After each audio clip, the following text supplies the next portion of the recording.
Dear students of class 8th, Assalamu alaikum. Today we are going to study the poem Meeting Poets by Eunice D. Souza.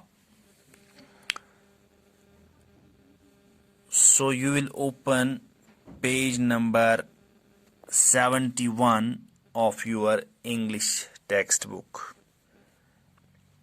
आपकी आसानी के लिए मैं इस poem का खुलासा उर्दू में बोलूँगा।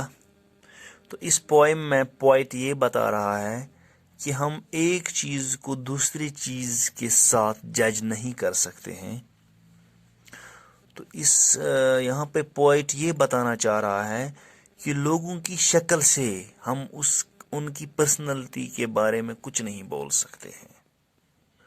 कुछ लोग फटे पुराने कपड़े पहनते हैं, शैबी होते हैं और वो अजीब तरीके से बिहेव करते हैं, लेकिन जब हम फिर उनकी पोएम्स पढ़ते हैं तो वो आर्ट की बड़ी बड़ी वर्क्स होती हैं। तो पोएट के कहने का मतलब है यहाँ पे कि पोएट्स को हम उनकी शक्ल से ना देखें, बल्कि पोएट्स को अगर हमें देखना हो, झांकना हो, तो हम उनकी जो पोएम्स होती हैं उन को पढ़ के हम पोएट्स के बारे में कुछ कंक्लूड कर सकते हैं। तो यहाँ पे पोएम ये बता रहा है कि जब रीडर पोएट को देखता है तो उसको बड़ी वो कंफ्यूजन का शिकार होता है। लेकिन हमें जब पोएट्स के बारे में देखना हो, पढ़ना हो, उनको जानने की कोशिश करनी हो, तो हमें क्या करना चाहिए? हमें पोएट्स की वर्क्स जो होती हैं, पोएम्स होती हैं, उनको पढ़ना चाहिए। So let us paraphrase the poem. Let us translate the poem line by line into Urdu. Meeting poets, I am disconcerted sometimes by the color of their socks, the suspicion of a wig, the wasp in the voice, and an air sometimes of dankness. तो जब poet कहता है, जब मैं poet हजरात से मिलता हूँ तो मैं अक्सर कंफ्यूज हो जाता हूँ, जो उनके सॉक्स का कलर होता है उससे, और जो मुझे शक लगता है पोएट्स जो विग पहनते हैं, wig artificial hair, covering of artificial hair जो वो पहनते हैं, उससे भी मैं कंफ्यूज होता हूँ। The wasp in the voice, उनकी स्पीच में जो बिटरनेस होती है, तलखपन होता है, उससे भी मैं कंफ्यूज होता हूँ।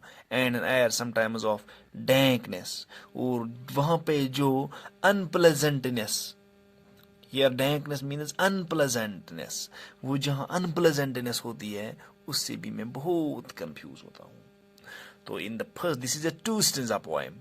In the first stanza, the poet says that he gets confused when he meets poets. He gets confused by the odd color of their socks.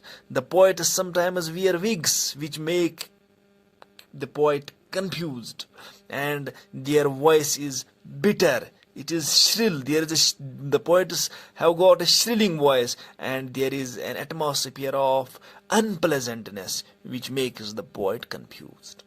तो पोइट ये बताता है कि जब मैं पोइट्स को देखता हूँ, उनके सॉक्स का कलर इतना ऑड होता है, उनकी विग के बारे में जब मैं देखता हूँ, उनकी विग, उनकी वॉइस इतनी श्रिलिंग होती है, इतनी बिटर होती है, और उनके इर्द गिर्द इतना अनप्लेजेंटनेस माहौल होता है, तो मैं कंफ्यूज हो जाता हूँ। But to meet in poems cool specular shelves in which one hears a sad but distant sea. लेकिन जब मैं पोइट इन शोरा हजरात को उनकी पोएम्स में देखता हूँ, उनकी नज़मों में देखता हूँ, तो क्या होता है? वहां पे कूल स्पेक्युलर शेल्स, वहां पे जो उनमें कवर होते हैं, इनका जो कलाम होता है वो बिल्कुल इस तरह से लपेटा हुआ होता है। In which one hears a sad but distant sea, उसमें तो एक गमगीन लेकिन बहुत बड़ा समंदर होता है, समंदर से भी ज्यादा गहरा होता है। लेकिन उनकी जो शायरी होती है वो अगरचे एक मायूस समंदर है, लेकिन ये समंदर बहुत बड़ा है, ये बहुत वसी है, इसको जिस भी तरीके से हम झांकने की कोशिश करें तो वहां मौका ही मौका होता है.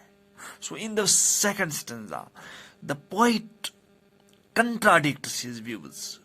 The poet contradicts the views which he gives in the first stanza. In the second stanza, the poet says that when I meet the poets through their poems, what I feel, their poems are wrapped in multi-layered meanings, and their poems are a sea, but the sea is very distant, it is very deep. You can decipher the meaning of his poetry in whatever way you like.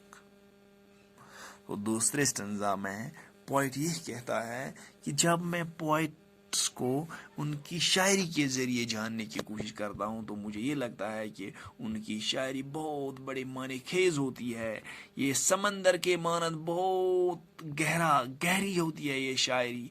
इसमें बहुत सारे माने होते हैं. इससे इंसान की आंखें खुल जाती हैं और तब जाके ये पता चलता है कि ये पोइट जो है ये कितना काबिल है, ये कितनी बड़ी पर्सनालिटी है.